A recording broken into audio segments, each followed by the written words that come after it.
For today, I would like to share a piece of ancient wisdom that is relevant to our modern life. It's a teaching from the Buddha that isn't about deep meditation or monastic rules.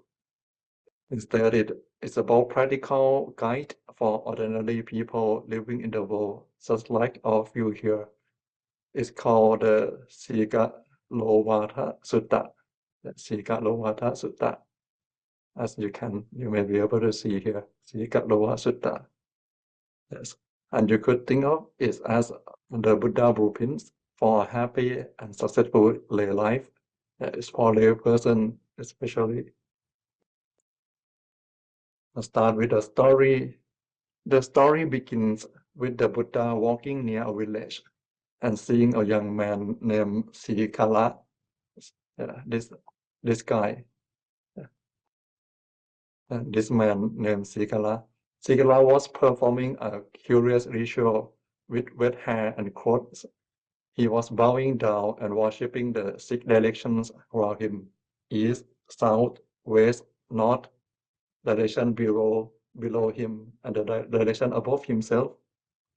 The Buddha always, I'm not, yeah, I guess you can hear my voice. If you cannot hear my voice or anything somehow, please let me know.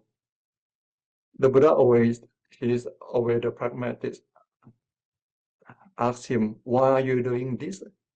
The Buddha, he questioned this guy, why are you doing this? Sikala replied that he was simply following a deathbed instruction from his father. He was honoring tradition, but he didn't seem to know the real meaning behind it. It's like the teaching in the family line before he, the death of his father, the teaching that his family, they need to show respect to seek direction, and they will be able to have a happy life. Yes. Seeing a teachable moment, the Buddha didn't dismiss the ritual. Instead, he redefined. He redefined what this person believed. He told Sikala that the the discipline of the noble, worshipping the six directions, means something much deeper. It doesn't mean six direction as you are doing now. It means honoring and fulfilling our responsibilities within the six most important relationships that define our life. So the first part of the blueprint is about avoiding the pitfalls that destabilize our life. The Buddha lays out three categories of things to abandon. First, he mentioned the four defilements of action. These are the most basic ethical guidelines you will find in many traditions. You can find it's not just only Buddhism. You can find in any faith, any belief, any tradition that they talk about it. The first one: don't take life, don't steal, don't engage in sexual misconduct, and don't lie. These are the absolute fundamentals. Without this baseline of ethical conduct, no real happiness or stability of your mind is possible, because you will have self-doubt all the time. Second, he warns against acting from for unwholesome roots or for grounds of evil deeds. First one, favoritism or desire. Basically, it means desire. Making decisions based on personal bias or greed is what we should avoid.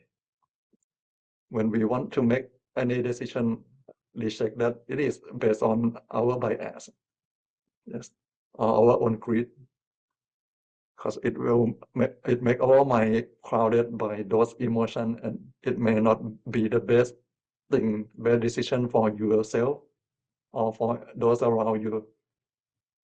Second, in this group, in this category, hostility or hatred, avoid acting out of anger or ill will.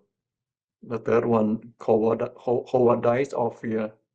avoiding failing to do what is right because you are afraid. Number 6, avoiding spirituality or delusion, acting without understanding the consequences of your action. This is what we should avoid. So it means if we want to act or to make a decision, we should make our mind clear or understand what we are doing at some point. Think about it, how many poor decisions in business, politics, or our personal life come from one of these 4 roots. I'm sure that it's not good for you, and you can see the consequence in your life. Finally, the Buddha, he addressed about the most, actually, this might be the most practical one. The Buddha warns against the 6 channels for about 6 things that dissipating wealth. There are 6 things that we should avoid. We try not to make it our habit. And these 6 things, the Buddha, he didn't mention them as bad thing, but it's like the door, the gate to ruin. It can ruin your life if we let it become your habit. First one is in addiction to intoxicants, which leads to carelessness and loss of wealth. Yes. And it's something opposite to meditation, intoxicants. The second, roaming the streets at inappropriate times, leaving you and your family unprotected. The third one, frequenting fairs and festival.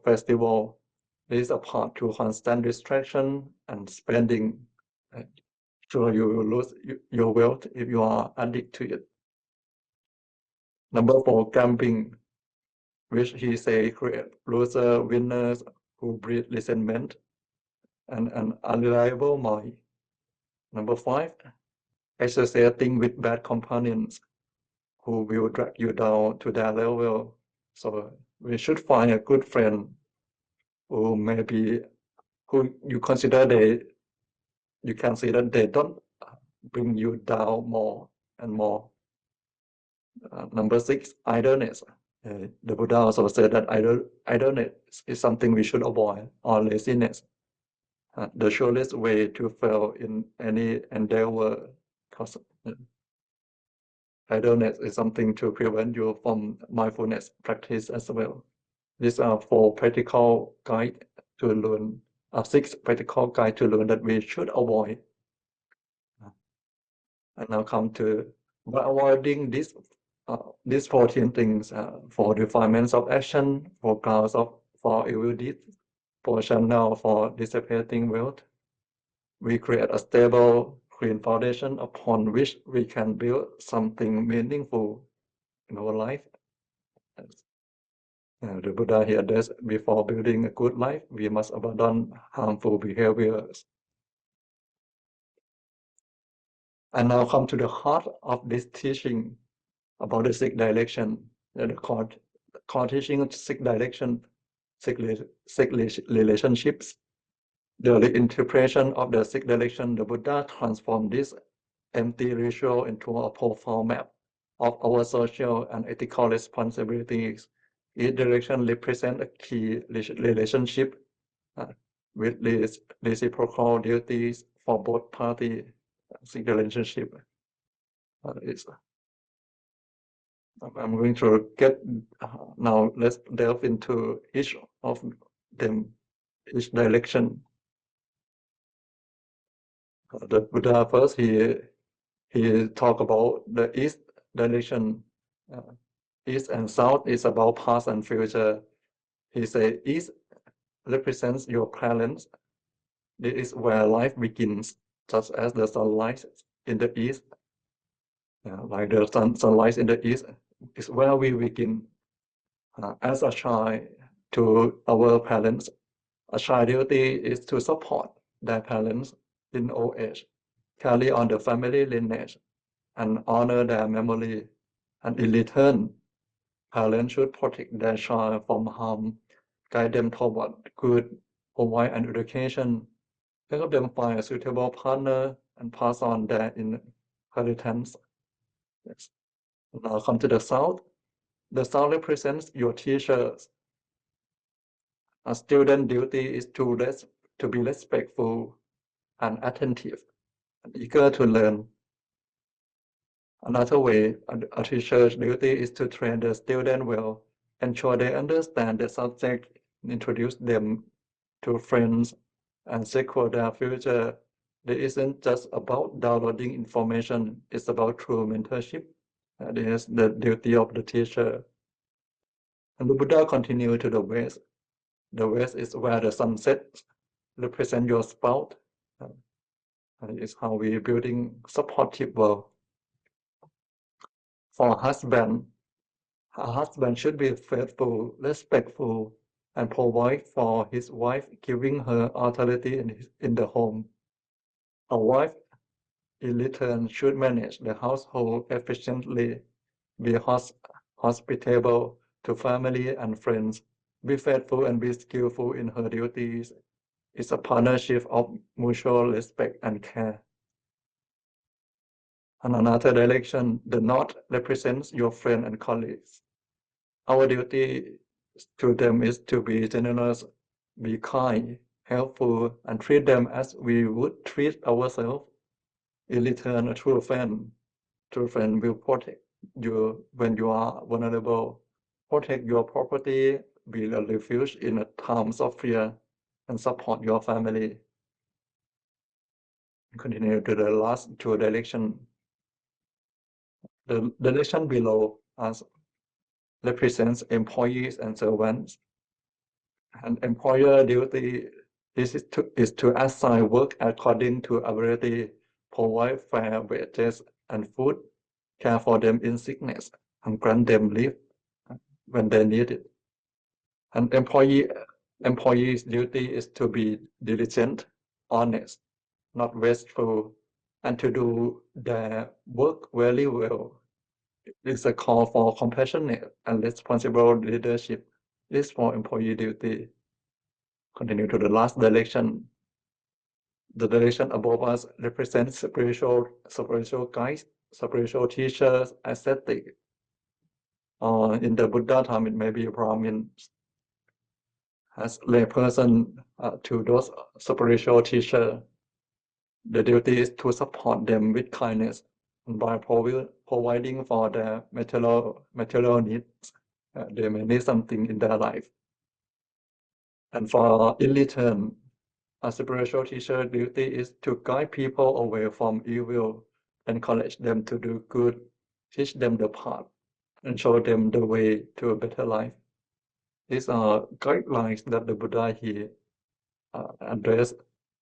It's a complete social ecosystem. If every person fulfills their duty in these distinct relationships, society function with harmony, trust, and kindness. It's a complete. So east parents, where the sun lights, west where the sun sets, south the teacher, north friend colleagues, down employees and up spiritual guides. But it doesn't the six directions here are not very important. The key important is about how we treat them. It's about the duty between each of them that we should remind ourselves so we can create a good society around us. Because to be good alone is not kind of easy if we create a good surrounding. It's a great way to secure our wealth and happiness in life. And the sutta, this sutta, Sigalovada Sutta, also gives the two more pieces of incredibly practical advice for us. It's how to choose our friends. First, the Buddha, he talked about how to choose. He warned against the false kind of friend who we should avoid, and somehow we shouldn't be those people as well. The first person is the flatterer. We cannot believe them easily what they talk. The second one, the great talker who make empty promises. The last person, the one who is only your friend for their own gain. They can anytime they don't get anything from you, they are ready to leave you behind. This kind of person, we shouldn't consider them to be friends. We should avoid them, and we shouldn't be like that at the same time. Another way, the Buddha he say how to seek the good friend, who we should seek to be friend, to make a connection. The first one, the one who is constant, who is generally helpful, who is the same, who stay the same when it's good time, when it's bad time. Yes. This one we should get close. And another kind, the mentor who gives you advice when you need it. When you have a bad time, when you encounter any problem in your life, they don't just ignore, they don't just cheer you up, but they try to bring you some advice. I see some question. Let me finish this slide first. And who is truly compassionate? You can see that anytime when you have in your downtime, you can see some empathy from them. Yes, it means they care for you. They don't just stay close to you because they get something from you. It means they are truly care for you. So this kind of person is kind of person you should be friend with. Some question could you tell us a little more about refuge? What does it mean when it refers to a master? Does it mean when it refers to friend and others? So actually it could be the same person.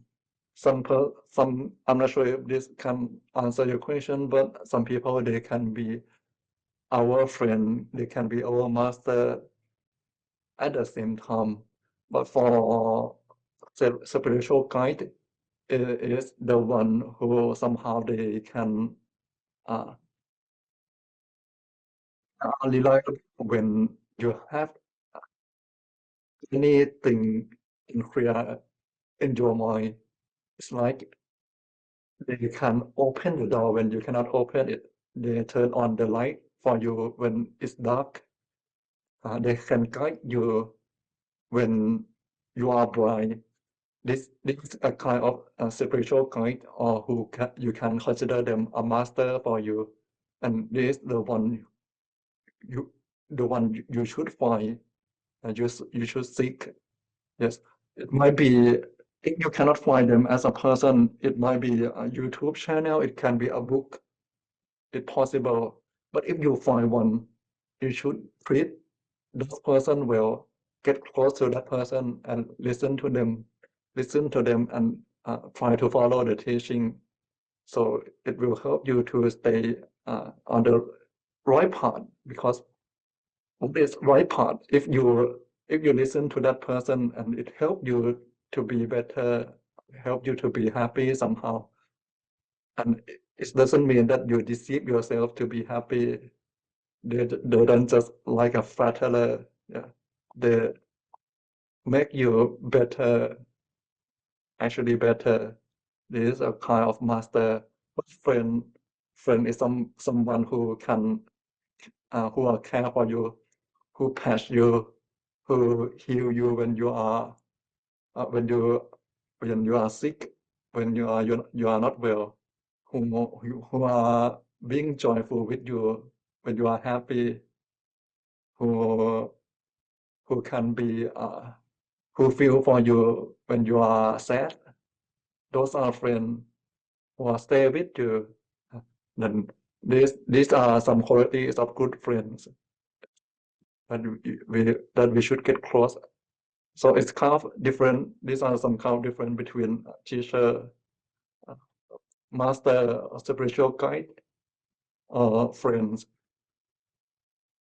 So if you are lucky enough to find a spiritual guide or a master for you, please stay close to that person.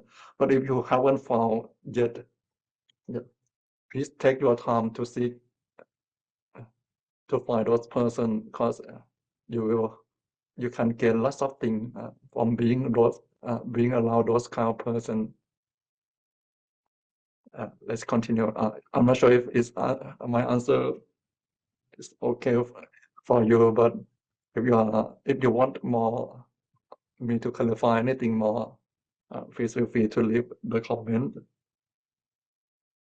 and you may ask another monk next time as well, because we may have different kind of answer up to our understanding. And the second practical wisdom, the first practical wisdom after six direction, the Buddha, he talked about how to choose friends, and then he continue second part, he offer simple for financial management. The Buddha, he talked about how to manage your money. He suggests how householders should divide their income into four parts. The first part, for I'm not sure, is small. The first part is for personal and family enjoyment and expense. Yes, and the Buddha, he told you that you can spend your money for your enjoyment. You don't need to be so serious in your life, because to make a good bonding in your family, sometimes you need time for enjoyment, to stay together. It is the first part for your needs, for your personal and family life. And there are two parts to be reinvest back into your work or business. This is the engine of growth. And the two part, about 50%, we should reinvest for your future, for your business. And the fourth part should be saved for emergencies and time for trouble. This is how the Buddha guide us, how we can divide our money. Think about it, 50% reinvest, 75% for living, 75% for living, for saving, sorry. This is the rule for part rule of wealth. But in your life, I understand that you may not be able to make it like this, because sometimes if you just start working and you buy house, buy a new car, most people, they have to spend most of their money to pay for those things, which might be kind of difficult this day. But it's somehow you can manage it. This is how the Buddha guide us. Yes. And if you can do it, for me, I consider it still valid.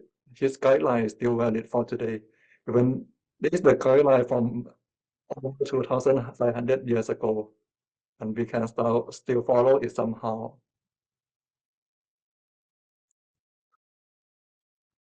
And to conclude for the session today, what can we take away from this sutta or this course? This ancient discourse provides a complete ethical and practical framework for living a good life.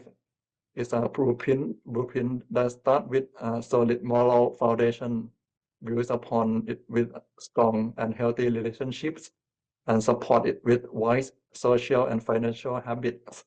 The Buddha shows Sigala and us that our meaningful life isn't found in empty rituals, but in the conscious, ethical, and compassionate way we conduct ourselves every single day by worshipping these six directions.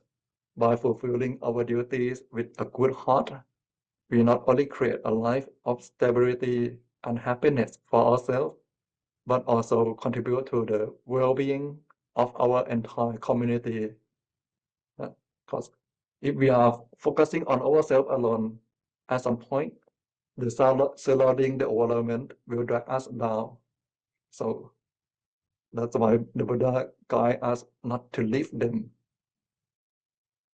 to be good together, stay connected, And this is a timeless guide to living a life of integrity, a life that is, in the Buddha's own words, at peace and free from fear. And this is the teaching for today.